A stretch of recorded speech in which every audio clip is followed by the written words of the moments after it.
Before the release of F-Zero 99, the F-Zero series was always one of the few Nintendo franchises that eluded me.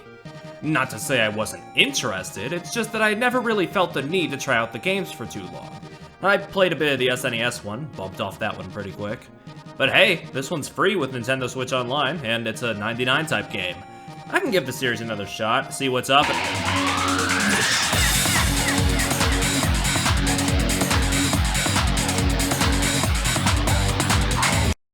Oh my god.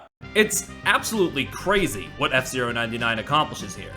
Taking the core F-Zero concept and turning it into a battle royale racer, it could have gone either way. Though looking back, it's honestly a perfect fit. The way that this game plays off of the series' strengths, rather than making it another Tetris or Pac-Man 99 type thing, really helps it stand out from its contemporaries. I mean, you see the screen fill up with 99 race cars, and it's immediately apparent that that F-Zero vibe is intact. In fact, it might even be multiplied from previous entries. Kill yourself! Making a mad dash for the finish, bumping into 98 other racers along the way as you all try to make it to the top. It's this constant rush of adrenaline, this heart-pumping action that sets itself apart not just from the other 99 games, but maybe from any other racer on the platform. Even though it's just in its early stages, and it probably won't last forever, F-Zero 99 may have just made me into an F-Zero fan. The gameplay of F-Zero 99 feels like a sort of side evolution from the early games, at least based on what little I've seen and played of them. It's not the most mechanically complex of the games, but it's not exactly the simplest either. That being said, it does use a lot of the original SNES game's graphical style. It's just put to widescreen and less crunchy. You look crunchy. It's nice to see more than 5 feet ahead of me at least. But combine that with the music being mostly ripped directly from said SNES game, and it could be easy to write the whole thing off as nothing noteworthy or new. But hey, presentation isn't everything. It's a lot snappier than it looks. And the F-Zero essentials are all present and accounted for, as far as I know.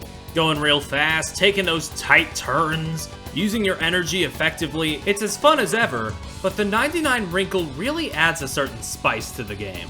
Racing against 98 other players on the same track, you're bound to be bumping into one another, but F-Zero 99 makes that a quintessential mechanic and it's delightful.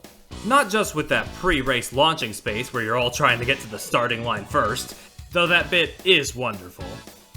But also throughout the race you have to manage your boost meter and your spin attack. Just like in other F-Zero games, the boost lets you go fast and ram into the racers ahead, but it also acts as a health bar. If you get too spammy with it or get knocked around too much, then he's fucking dead. But knowing everyone has this meter allows for some devious tricks. Throwing someone off course is a wonderful way to get an advantage, and one of the best ways to do so is with that spin attack. Taken from F-Zero X, the N64 game, it allows for both offense and defense. You can attack your close foes or protect yourself from an onslaught. In this way, the survival and racing aspects work together in harmony, while also rewarding you for being a jerk. I mean, if you KO one of the players, your boost meter just refills entirely. That is evil, and I love it. But that's not the only way the game incentivizes car-on-car violence. As you clash and fight to the finish, yellow sparks fly onto the track. Gather enough of these and fill that yellow meter. Hey, wait a minute. Time to take up. And you go flying above everybody else with the Skyway. Using the Skyway basically lets you bypass all of the rough patches, most of the other racers, and just generally have a safe time for a few seconds. Before really getting into the game, I thought this might throw off the balance, make things unfair. I mean, just being able to push a button and bypass so much of the track? I don't know. But it was the way that it was executed that I think really makes it work. Not only can you choose when to execute the super boost, but also the game gives you a few risky situations to try and get that meter filled. There are these computer-controlled bumper cars that go around the track. Killing them doesn't give you as much energy as, say, a player-controlled car. But there's also these yellow bumpers, which give you a whole lot of yellow sparks. However, do you run the risk to go hit them, or do you just continue to get sparks the old-fashioned way? And sometimes a clump of yellow sparks can be found on the off-roads. Is that a risk worth running? Well, that's up to the player. Sure, it can feel sometimes like your victory is slighted by somebody who just decided to use the Skyway at the right time, but I think the fact that the Skyway needs to be earned most of the time really helps mitigate this issue. I never felt cheated when I was beaten by someone using the Skyway, and I think that's very important. And on that note, I think the most impressive thing about F-Zero 99 in general is how losing doesn't really sting all that much. In fact, it's just as fun as winning. The other 99 style games were not too good at this. If I lose a match in Tetris 99 or Pac-Man 99, it's like, okay, I wasted 5 to 10 minutes there for nothing. But F-Zero is different, because its approach makes the average racer savor the small victories. For example, the rival system. This is a genius way to help motivate the player to keep going. Of course, there's stuff like achievements in the form of badges and cosmetics, but I think the rival system is really what can push people the most. The rival system basically gives you 4 different named individuals in the race, usually around your skill level, and they tell you, hey, if you can beat these guys, you'll be recognized as a more powerful racer than them. This nudges the player further and further until they start hitting the high ranks consistently. Even if you don't win the race, scoring small wins against people in your skill area feels good. You beat them, face off against tougher peeps, and subconsciously get better by just playing more. Just feels great knowing I can trace back how I've gotten better and better over time.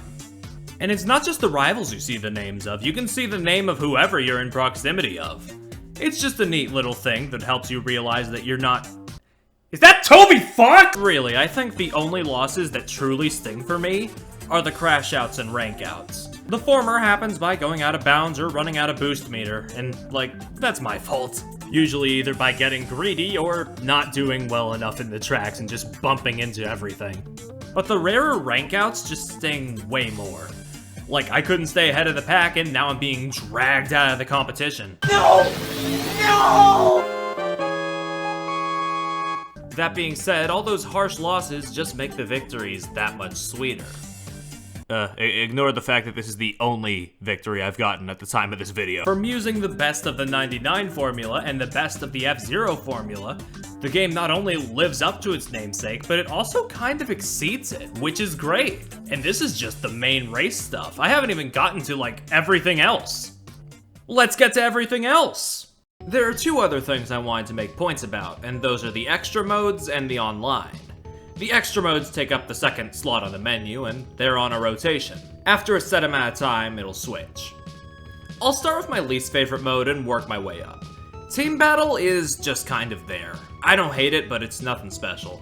It splits the 99 racers into 2 factions, and whichever side scores the most points overall wins.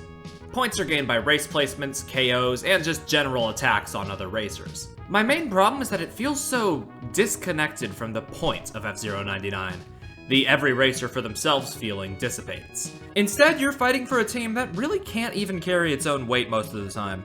The hell do you mean 0 KOs? I don't know, it's not bad, but it does nothing for me. After that, there's the Pro Tracks, a selection of harder tracks that are meant for the best of the best.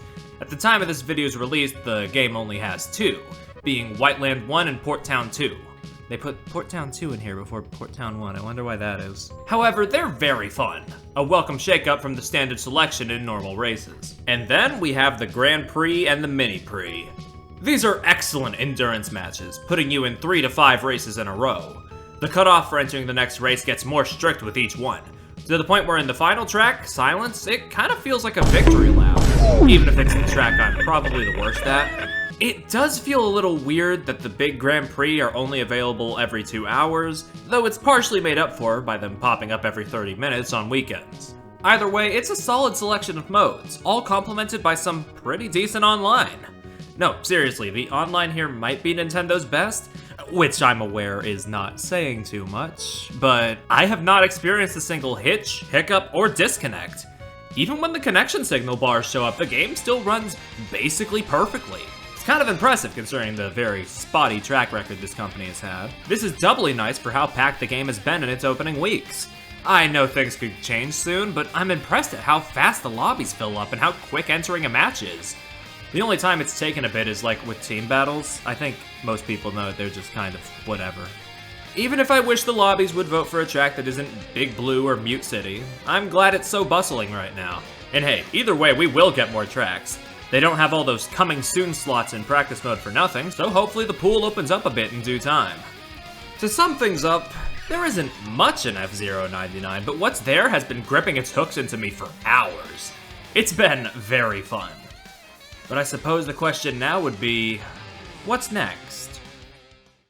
It's hard to say if anything more will come from F-Zero 99, but things are certainly more interesting for this series than they've been for the past 19 years. Holy shit. There are eyes on F-Zero again. In fact, more eyes may be locked onto this series than ever before.